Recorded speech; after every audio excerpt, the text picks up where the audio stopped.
Tukwaniriza mu program ey'ensonga Lugonvu's Show.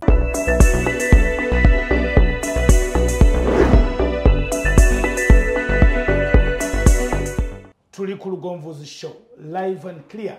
Tukweyanziza nnyo webale nnyo yonna gy'osinzira okutulaba, webale okutwagala, omukwano ogwo webale nnyo, webalire ddala abali mu ggwanga lyattu Uganda, mu kibuga Kampala n'ebitundu ebitwetoolodde, bannabuddu bannamasaka gye bazaala Nassolo, eri Masaka gye bazaala Lugonvu, ebirungi byonna biva Masaka n'ebitundu by'eggwanga Uganda ebyenjawulo, mwebale nnyo okutwagala. Nsonga ate abali ebweru w'eggwanga mukola kinene nnyo, mutuyimirizaawo mu mbeera nnyingi nnyo, abatulaba abasharinga content yono n'onyiga mu link n'oweerezaako ku mikwano gyo, kyonna ky'okola weebale nnyo mukwano. Tukusabira essaala yaffe kutuukeko nti Katonda akuwa omukisa, yonna gy'oli n'ekyakutwala Katonda akirabe era akikuwe. Ku Lugonvu's Show kwe tuli, nze Simon Rock, bw'ondaba omanya nti mba ntuuse ne musawo Aida Nassolo. Program beera mulamu, omuntu omulamu yagaggawala, omuntu omulamu yabeera obulungi, n'olwekyo lowooza nnyo ku bulamu bwo nga tonnaba kulowooza ku birala ebyennyongereza.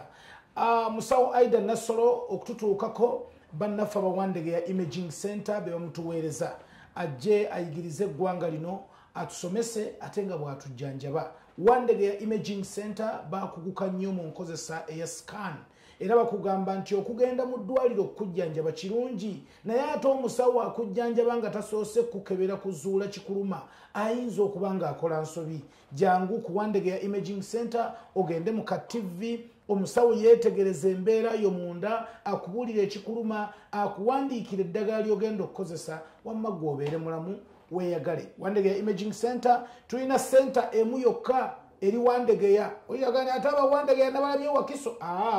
Tuli Wandegeya mu Bitaala.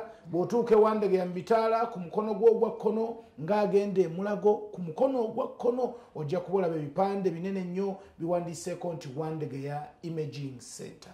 Imaging is her passion. Is my passion. Erinnya lyange ddala. Lyerinnya lyo. Nsanyusa okulaba.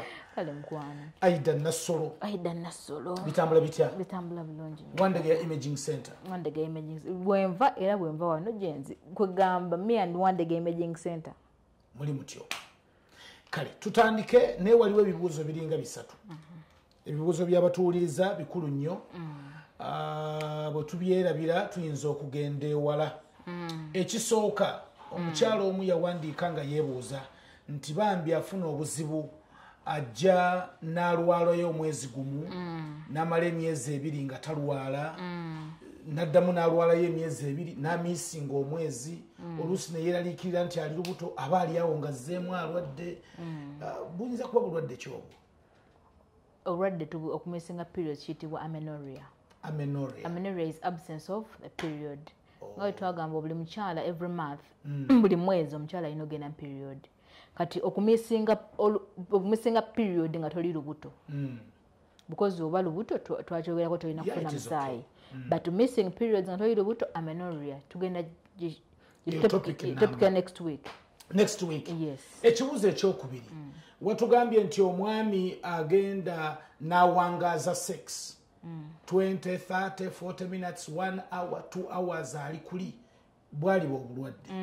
Abalala ne bawakana ne bagaa nti ago ge maanyi g'ekisajja. Kuba comments wazirabye naga ati oyo abamusajja era bamunoonya bw'oba olina n'ennamba y'essimu gibawe y'omusajja oyo. Kati the opposite way, waliyo abakyala nga baagala nnyo sex, n'osanga omukazi nga ye omuggo gwa Musa gwamufuukira omuggo gwa Musa, ebirala byonna obiteeka ebbali, tava mu kaboozi ng'omukazi ayagala sex. Bulwadde oba neyo nakyo kikula kya muntu? Kati kikula kya muntu taba nayakola beera awo just nga ye ali ku sex yekka. Ye nga akaboozi tonyumya birala. Kati akaboozi ne Katonda yabagamba kalina obudde bwako butono, then ogenda okole. Tugenda kubeera kaboozi. Akaboozi obeera okabeera ku biki. Kebayita akasagazi. Oba kebayita akasagazi. Gwe budaki sex is maybe ngari idle. You don't have anything to think about. You're only thinking about that. Era abakyala tuve mu ebyo ebintu by'okubanga the only thing you can give a man is sex. Give something else. wako ekirala bunabeera nga nkuwako ddi gwowako every time yalina okubeera nga anoonya kyekiddako era amala nakisigaza okitegedde kugamba beera mu position nga toli kukuwaako kokka omukyala beera nga wemutulawa n'omwami wo mugamba naye kati omanyi wano tugenda kusuubulawo tutekewo ebijanjaalo wabula wali tugenda ku tunaamala okugiraawo tugenda gula poloti yegundi wabula tiyo tunaamala wano. Not all the time the only thing you have to offer is sex.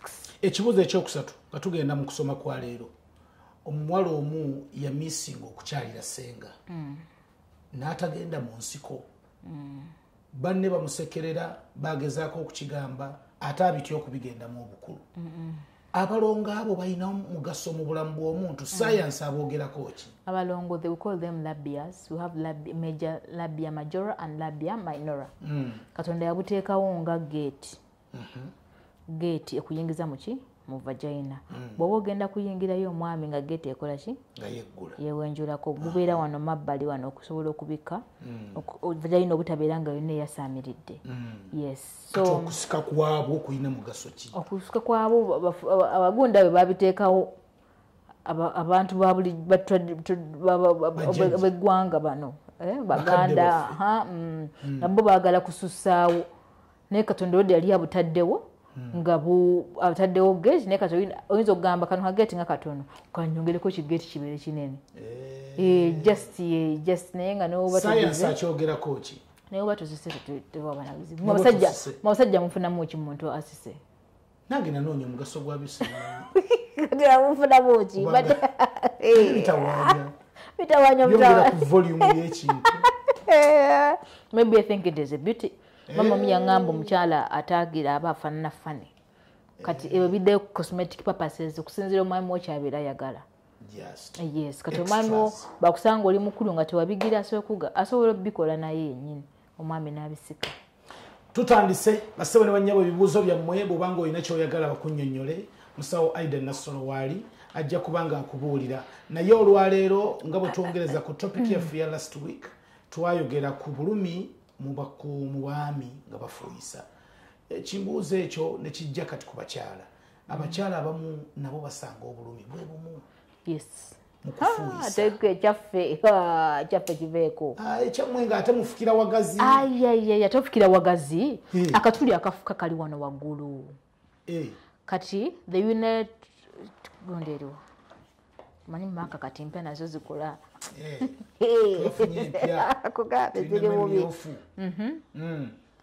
the unit tract system twagamba omusulo guvya ddala eno mu kidneys ensigo kidneys ensigo bwe gujja guyiwa wano mu kawago ne gumala ne gufuluma through the urethra. So kati ffe kano ka urethra kati eno ye vagina tugambe ka urethra omwana ayina tatama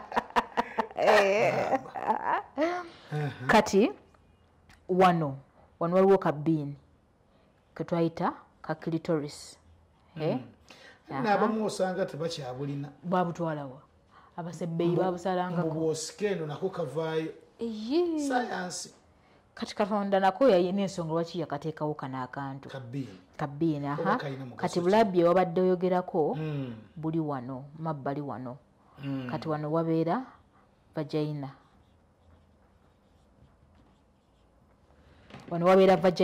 buno bulabbiya majora ne minora buli awo munda then kano keeka urethra kati ekitegeeza kano keeka urethra kati ekitegeeza omusulo oluva mu kidneys ne gujja ne gutambula ne gutuuka mu bladder gugenda fulumira mu urethra ofukira wano gwe omukyala so omwami omusulo teguyita mu vagina omusulo guyita mu urethra ife yaffe erituwe abasajja eri wanuwe nga bwe twagiraba omusulo guyita ne spams weziyita omukyala omusulo guva wano waggulu vagina eri wansi wa urethra waliwo akatuli awaggulu ofukira omwami tayingira mu urethra omwami ayingira mu vagina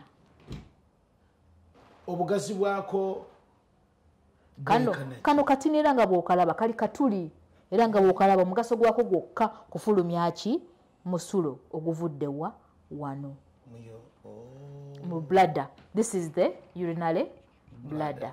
Yes. Kakati dysuria is the burning painful urination before, during and after. Dysuria tugambe this is a pain. Njagala okukkaatiriza painful urination si bulwadde. Painful urination is a sign, kabonero akalaga nti waliyo obulwadde. Okay? Tuli clear nti bw'onaalumizibwa ng'ofuka si bulwadde, wabula it is a sign that there is a disease. Kati nze akebera nkwawulizako ku diseases ezireetawo what? Akabonero kobeera olaba. So gamba na obulwadde bunnuma bwakufuka no. Obulwadde bwe buno tugenda okwogerako buleetawo painful what? Painful urination. Ate this painful urination in women kijja mu myaka gyonna. Mu mwana omuto myaka 2, mwaka gumu, mu myaka 5, myaka 2, 3, 4, 6 n'abakadde. Buno obulwadde bukola ki? Bubakwata. Bukwata buli all ages. Aba 0772, aba 0772 bwe bali 50 772, mu wa 782, mulimu aba 74, ngati aba 74 manya bakakwata esimu. N'aba 76. 76. Kati buno obulwadde bukwata bonna. 77 tebusosola. Because gye buva mu ttooyi. Abageze menopause yokka ebuleeta. Bukwata ab'embuto, bukwata abaana abato mu masomero. Yes. So tugenda kwogera ku ndwadde ki ezeetawo painful urination. Yes. Obulwadde obusooka bwe tugenda okusookerako, obulwadde tubuyita obuwuka bujja ne buyingira wano mu kawago. Tebuyise mu vagina. Mu urethra. Ofuka waliwo ofuse awo wennyini tugambe nga flashing toilet. Amazzi ne gasammuka ne gakomawo. Bwe gakomawo gaddira wano ku urethra wennyini nnyini. Aga amazzi jjukira toyi gye wagenzemu for long call. Bwe wafulumiza mu long call birimu obuwuka obuli nnomo bwe tuyita E. coli. Feces afulumiramu akawuka kano nga kali nnomo okuva mu byenda.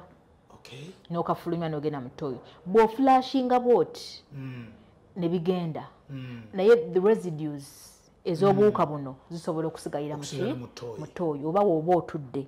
Kati bwe zisigalira gana obuwuka bwennyini bw'ofulumizza busobola okusammuka ne buyingira mu urethra. Jjukira bubadde eri mu lubuto, the gastrointestinal system, kati buyingidde mu urethra. Obunaatuuka wano bwo bugenda kusagambiza bulya butandika okukola obuwundu. Kati fe abakyala ojja kgenda ku bucket, sigenze ba flashing toilet, osindika obusulo nga buluma, buyinza okujja ne bufuluma, naye wano nga bugwayo owulire pain omukyala. Ekyokubiri, omukyala agenda kufuna then urgent need to urinate. Naffe abakyala ssebo oyinza omukyala gwolanga takyasiba omusulo gumuyitamu buyisi, nti kitegeeza kano ka urethra kano kagenda kuta olw'okuba obuwuka bukoze eki bukalidde bya mirundi 2, kasobola okuta oba okufunda. Kinaasinziira obuwuka buno bulidde kyenkana wa. Endya gye buliddemu. Yes. Omwana wajja kugamba mami wemba nfuka ssusu mpulira mbalagala. Kitwayise burning sensations. Kati ate bw'onaafuluma wano omusulo gufulumidde wano, jjukira obuwuka buno bugendagendako wano. Kati fe sisitimu yaffe, yes, otandike era okukola amabwa wano mu vagina, ogenda okufuuka ng'owulira omusulo gwennyini guyita mu mabwa. Wagamba omusulo gubaamu omunnyo. Omusulo gubaamu omunnyo. Kati wonna ewasanga akabwa kibanga omunnyo agwegasse neki n'omusulo. Omunnyo gwegatta n'ebbwa. So kati kwe kufuna burning eyo, ntandika okufuna obulumi. Ekyokubiri mu bakyala, ogenda kufuna pain in the lower abdomen. tugenda kwogera obubonero obulala obulaga nti nno olina ki painful urination ejja kubaawo naye ng'olina other signs okulumizibwa muno mu ndira. Akawago katudde wano nga bw'okalaba wano katudde muno mu bufa abakyala kati wansi w'akawago waliyo nabaana uterus kati buli kawago kano we kagenda okuba nga tubadde ku urethra urethra eno ekonnekitinga ku kawago bwena akonnekitinga weera obuuka bugenda kuba bukola ki buli akawago kati gotandika okulumizibwa mu ndira okulumizibwa mu ndira kimala nkokulumizibwa mu ki mu mugongo kubanga we katuula wano kanyigiriza byonna n'ebinywa so kati abakyala tugayalira bulwadde tugayalira infection kati omwami yagenda kuva eno ayingire wano mu vagina agende mu vagina but remember the urinary tract system ejjudde obuki obuwuka ate bambi batono nnyo abeekuumira wano ene waggulu twambuka tusooka waggulu sooka waggulu kati waggulu ono nayo obulwadde olwolumba obututewa wansi the reproductive tract system. Kati omukyala ali eyo obulwadde buno inflammation of the urethra tugambe tubuyita urethritis. Tosobola beera nabo notafuna bubonero buno wammanga omusulo gukwokya ng'owulira omusulo gukubalagala there is that need to urinate kugamba ne oba olya ng'olinamu obusulo obutono owulira oyagala kukola ki kubufuka ewadde obwokubiri ebiziyiza bikutuse ewadde obwokubiri cystitis twamwogerako ne mu baami yes kubanga wano the urinary tract system y'abaami n'abakyala zifaanagana naye zaawukanira wano we twagambye kati ffe ka urethra kakwatira ddala ku bladder kakwata ku bladder eno n'erwala emikisa mingi nnyo nti ne vagina egenda kukola ki kuba baliraniganye kubanga baneiba sorry inflammation of the bladder gye tuyita cystitis okuzimba era omukyala asobola okubuuza musayo mba nina UTI eŋŋaana otya okufuna olubuto kubanga esobola okulemesa kuba bino biri mu kufuuyisa naye esobola okutawaanya because nga bwe nkugambye bwe bunaaba mu urinary tract system bugenda kuyingira mu reproductive what system ate bweweesoga system okufuna olubuto nga butandika okukola ki okukaluba research alaga abantu batawanyiziddwa nnyo infection be bantu bakyasinze otawanyizibwa okufuna ki abaana ate mu buli bakyala basatu b'osanga omu alina urinary tract infection eno kati zino zenjogerako bulwadde buli common nnyo zino zenjogerako ze tuyita urinary tract infections mweze mwatuma UTI wabula ate nja kusomezaako lwaki zino endwadde zibeera recurrent kitegeeza okubeera nga zikomawo bw'owona leero wayitawo weeks 2 wadde negamba era olina infection naye ekyo si kya leero yes so katugambe cystitis is the inflammation of the bladder. The bladder is inflamed by microorganisms igi E. coli naye obuwuka bungi naye obusinga obeera common tulina E. coli akalala tukayita proteus tulina neisseria obuwuka bungi kati wano mu kukebera womanyira nti this is a bacterial what infection yetawanyiziza ki bladder because obuwuka obulala nga bufango tebutera tawaanya ki the urinary tract system.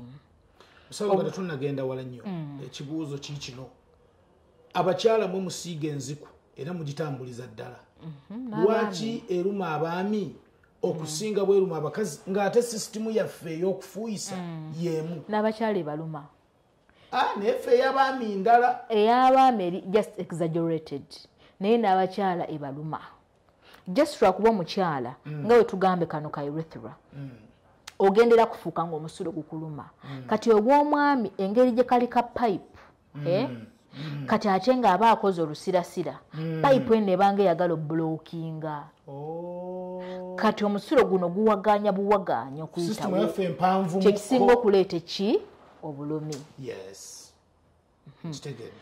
Kati tugenda kwogera ku bulwadde obulala obuleetawo painful urination kye tuyita urinary bladder stones era ziri common nnyo mu bakyala urinary bladder stones kyetuyita urolithiasis nze wa scan kati wa scan nkuwadde obulwadde obuleeseewo painful what obulwadde bwe urolithiasis bwe buleeseewo dysuria okitegedde nti urolithiasis akayinja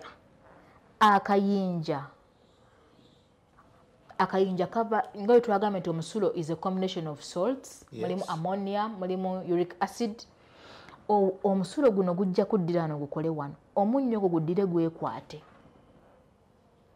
naddala ku bantu abatanywa nnyo buli urine wabeera wano ajja kuforminga the small calcium salts kati akayinja ako kajje katule mu bladder bwe kanaatuula mu bladder kasobola otuula wano tojja kufuna pain naye tabbu egenda kujja nga akayinja kano kazze ne katuula wano omusulo egukola ku mulyango ogugatta bladder ne urethra awo otandika okumpulira kye bayita obulumi kati omusulo gugenda okuyita ojjukira ejjinja terivaawo era in most cases singa mpandiika mu scan nti there is an echogenic focus noted in the lumen of the urinary bladder nti ndabye akantu akayaka echogenic kaba kaaka wabula katudde n'empandika we katudde ebiseera ebisinga ebeera surgery okukajjamu okulongoosa kino kijja ku bantu ababadde ne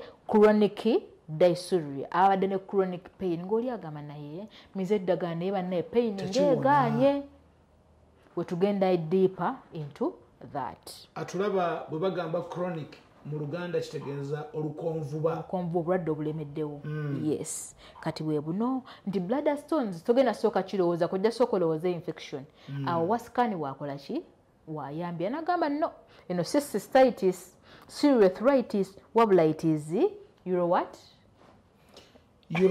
urolithiasis olulimi lwange nkyangu lwagala but these things tebanga bintu bya bulijjo gwe byokuliddemu n'abalayi baffe wano boolaba nno bintu bya olajja nagamba musawo I think I have urolithiasis I saw you teaching about it nendaba nga either cystitis onomanya nti walugovuzi show oyo manya nti wentinda bukoto no nabe bwayise okay yewaayiro kiki ekyo so tugenda ku bulwadde obulala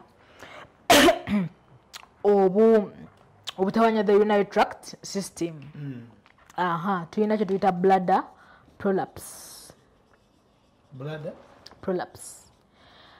prolapse kitegeeza kijja nnyo mu bakyala abazadde bw'ozaala omwana bladder eno omwana n'agikoona ng'afuluma bladder eno esigala eri damaged nekka nevayo eri waggulu gy'ebeera bladder n'ebeera ng'esembedde omwana yakkoona akawago ne kava mu pozisioni yaako ne kaseseetuka kituyita prolapse kwe kukka kati bwe kakka kava mu pozisioni yaako ne urethra getting displaced eventually ogenda kusanga bw'ogenda ofuka omusulo gukola ki gukubalagala omusulo gukuluma kati akawago kano mesikesi zena kuka surgery byakulongoosa bino but togenda birongoosa nga tomaze kukola ki diagnosis babirongoosa ne biddayo mu position noddayo bulungi nnyo otereera bulungi nnyo nyini ddala yes obulwadde obulala obuleetawo painful urination bwe saayogeddeko ono mu cystitis bagiyita interstitial cystitis interstitial kitegeeza it is a painful bladder syndrome eri common nnyo mu bakyala obulwadde bulemerawo kwegamba akawago ne kagaana okurespondinga ku madagala ne kasigalawo ne kabeera kakuleetera pain mu ndira kasigala kakuleetera pain during urination kati gwali eyo mumanyi oli mugezi nnyo cystitis obitegeera urethritis obitegeera but you not differentiate acute cystitis chronic cystitis ne interstitial cystitis paka ng'omaze kukola ki tugenda kuwa tests ez'enjawulo z'okebera singa oba ng'olina painful urination gye tugenda okuddako obulwadde obulala babuyita vaginitis. Eno vaginitis ereetawo both painful urination and painful sex. Wadogoberera. Uyogera ku vaginitis. Ntegeerawo vagina sex. Sex, yes. Atuli painful nawo kati abakyala abasinga amala okwegatta naye n'agenda okufuka n'agamba musawo emala sex mba nti okufuka. Omwami ono bwe yeegatta neyeegatta vagina eno nga ndwadde n'alekamu amabwa. Kati omusulo ffe tosobola kufuka omusulo ne gutakoonako wa vagina. Kati ogenda okumala okufuka nga wuli omusulo gwonna gukwokyezzayo yonna eno okwetooloola. Yes. Kati era omwami walanga mukyala wo okugamba akyuse oba oluusi abakyala mba advise oba ogenda mu sex sooka ofuke. Sooka ofuke omusulo obeere empty because omwami ajja kugenda ayitewo nnyo akube blood efulumyemu omusulo. Ate omwami atenderezaaga yategano gompadde mayitire. No. Nebeera damage. Yes, you damage the bladder. Ate ne twakyogerako omukyala, the moment you have intake ng'onywa nnyo amazzi you reach a time nga amazzi omusulo gw'ofulumya amazzi meereere kigenda kukendezako ku painful urination in case olina amabwa kubanga kirwadde kitawaanya abantu bangi nnyo abakyala tulina okunywa ennyo okusinga abaami kubanga sisitemu yaffe yeetaaga amazzi mangi girongoosa. Yes. Mulinga mutwe gwangege. So vaginitis is inflammation of the bladder due to still these microorganisms. Egenda kuleetawo painful urination. Okay. So omukyala ogenda kukola investigations ki? Otyo. Okunoonyereza ki kwogenda okukola singa onaabeera nga ofunye painful urination. 1. Ogenda kusooka okole urinalysis. Urinalysis buli omwaka akola kako urine test. Balabe musulo gulimu ki. Test obwa bulijjo omumaze okukebera nti musulo gwo mulimu plus cells eziraga nti mulimu otusirasira munda. Urinalysis teraba bulwadde naye kuwa hint nti mulimuko bu plus cells. Bonna amala omanya plus cells basobola okuwayo ne antibiotic. Naye singa omira antibiotic n'olaba nga pain yeeyongera. 2. You'll go for a pelvic ultrasound scan. Pelvic ultrasound scan yegenda okuyamba okulaba is it inflammation of the bladder? Is it inflammation of the urethra? Is it a stone? Is it a prolapse? Tosobola bimanya mpaka ng'ogenze mu kati. Tosobola okujjako ng'okoze the pelvic ultrasound scan. Pelvic ultrasound scan bw'etalaba bulwadde omusawo akwongerayo okole transvaginal scan. Zonna nti gyezikoma okweyongera n'akabeeyi. Kati osookeramu eno kabeeyi ka mwana kito $5,000-6,000 awo. Pelvic, weyongereyo ku transvaginal scan. Transvaginal scan wetalaba weyongereyo ku test tuyita cystoscopy. Cystoscopy camera bagiyingiza munda okwetegereza the bladder yo yabadde ki era ye mu system. Kati ka cystoscopy bagiyingiza munda n'eringiza ne omusawo n'alaba n'agamba naye kiki ekiganye lwaki omusulo guno gukola ki gukuluma. Tunoonya diagnosis.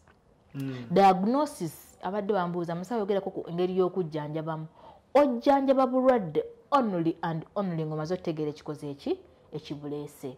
Kati cystoscopy naye egera tuyambako nga wonalaba ulcers ezinaakuluma ennyo nakusindika for endoscopy. Bakebere ka kamera kalabe mu lubuto kiki ekiriyo. But tosobola kutugera direct ku cystoscopy omukyala. Omwami ye twagamba akola CUG x-ray okulaba kiyetawo painful urination naye gwe omukyala ojja kugenda okole cystoscopy. Lwaki omukyala atwala time? Lwaki ayina bingi? Are you complicated down there? This system is a bit complicated by the way.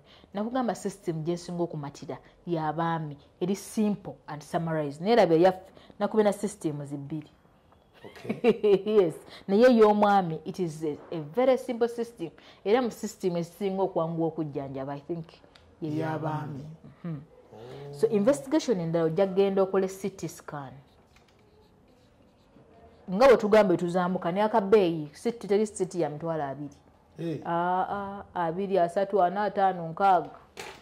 CT scan ekuwa broader picture. Singa zino zinawa tezikoze eki tezirabye. Awo omusawo omutendeke wasingira nakugamba sigenda kuwa bujjanjabi nga simaze kutegeera kiki. Soko gende mu CT ne muzinoonyeza ki eza CT. CT bwegaana awo nga boyongereyo ku MRI scan. Oyo yenna imaging ya ebyo gye biri ku Wandege Imaging Center. Wandege Imaging Center tulina MRI scan tunagigula. MRI iyo yebeera etya? MRI emitwalo 9 miliyoni mu kitundu etwala muntu mulamba poloti namba gamba. But still obadde babukulumye era obekola ki oba ogyetaaga.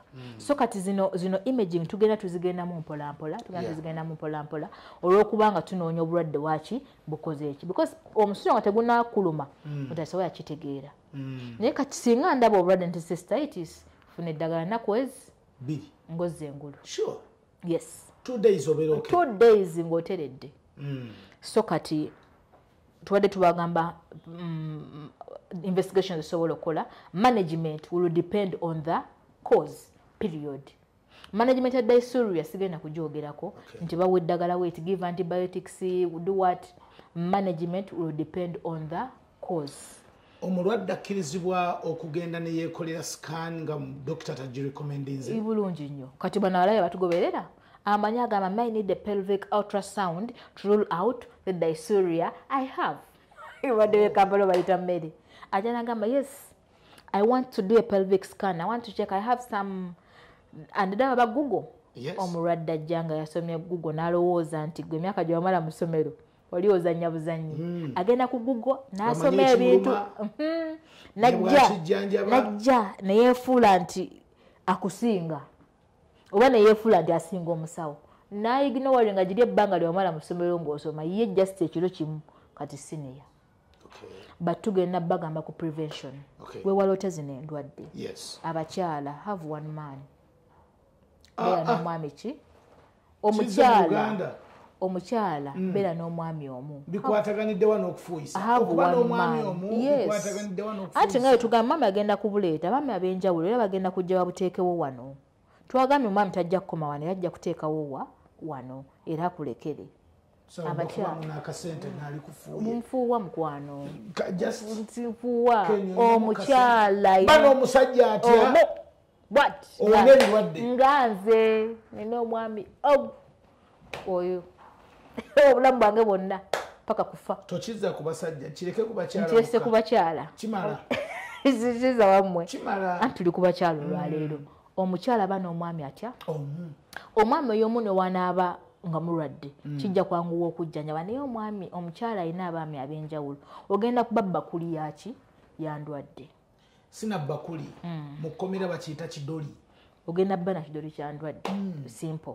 Omukyala nywa amazzi, drink plenty of water. Plain water. Kyobola ne oba bakujjanje bagamba nywa nnyo amazzi. Buli onywa amazzi n'ofuka you're letting these microorganisms out. Amazzi buzi manyi waliwo yangamba water, drink plenty of water. Mugattirira n'obala chai n'obala ekikopo ky'obuugi n'anti ago nago mazzi.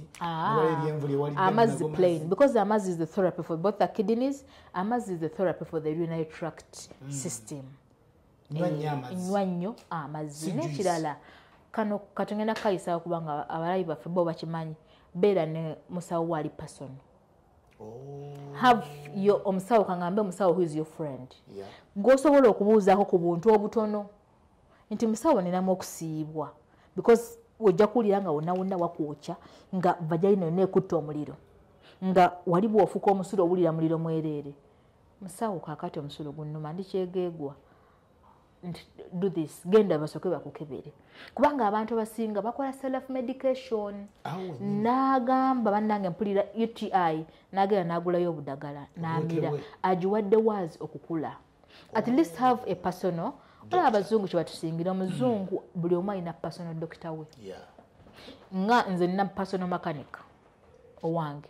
Abaana abange balina doctor waabwe. Kubanga sijjanjaba abaana. I don't work on children. Kati omwami wange yalina of course. Alina ozamwe kwatiramu. Abaana, that means sisobola kuyanjaba abaana. Naye abaana osobola obbawo omusawo abategeera nti mutabani oli yalina kino kati ate alina kino kijja kutaasaako one expenses. Two, n'okubeera nga obulamu bwo buli monitored. Kati nga zino endwadde ziri common toyetaba beera nga ogenda mu ddwaliro but beera nga weebuuza musawo nfunyemu kino. You are guided rightly. Nga tuwunzika show y'olunaku olwaleero. Iye mukwano. Omuntu alina dysuria asobola okuluzinga appetite ya sex? Oba tebikwataganye? Ekintu ekikyasinze okumakinga abakyala okuluzinga feelings, appetite for sex, n'obutanyumirwa sex, there are these infections. Infections ezikyasinze okwonoona system yaffe abakyala. Ng'omwami akwatako n'owulira nga atako ku tteeko, nga kugamba ogenda na mu sex ng'oliwo just bwo toyana kunyumira kwonyumirwamu because zino endwadde zaakabenje nnyo ezoonoona our genitals ffe abakyala. So kati tuzirwanise tetuziwaga kubanga zigenda vaamu obugumba, those are complications. Zigenda vaamu loss of feelings, loss of appetite for sex, vaginal dryness. Amakaga gwao. Vaginitis ne vaginal dryness. Bali bati. Nti buli vagina wenaagenda ng'erwala ekiddako kuba kuki? Kukala. Bw'onaakala omwami agamba ate ngenda kulya wakalu. Baami nga baako wantu wakalu. Bwetu tubadde olunaku olwaleero. Wandegeya Imaging Center. Wandegeya Imaging Center namba y'essimu agiwandiise mu kakala ka kiragala. Abannaye. Waziguze. 0705 255 0705 25 14 59. Essimu eyo agikwata ye Aida.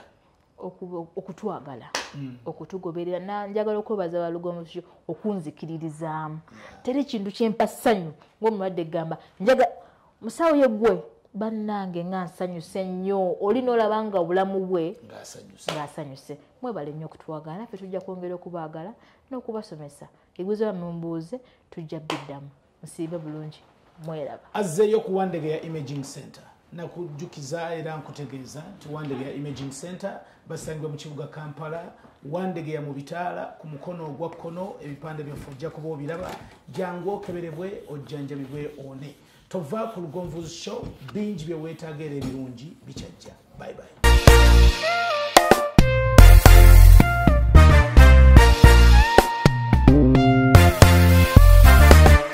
Hello. Yefe Hillview Primary, Checho Primary. Twajja kusoma sikulya mmere, sikulya mmere. Nakalo matanga ketwafuna, keko ketwafuna. Mumasaka site mwetusangibwa, awo mwetusangibwa. Abazadde baffe mwebale okuweerera naffe tusoma. Abasomesa mwetubeebaza okunyiikira nga temukoowa. Tujja kusoma bakalasiti, bakalasiti.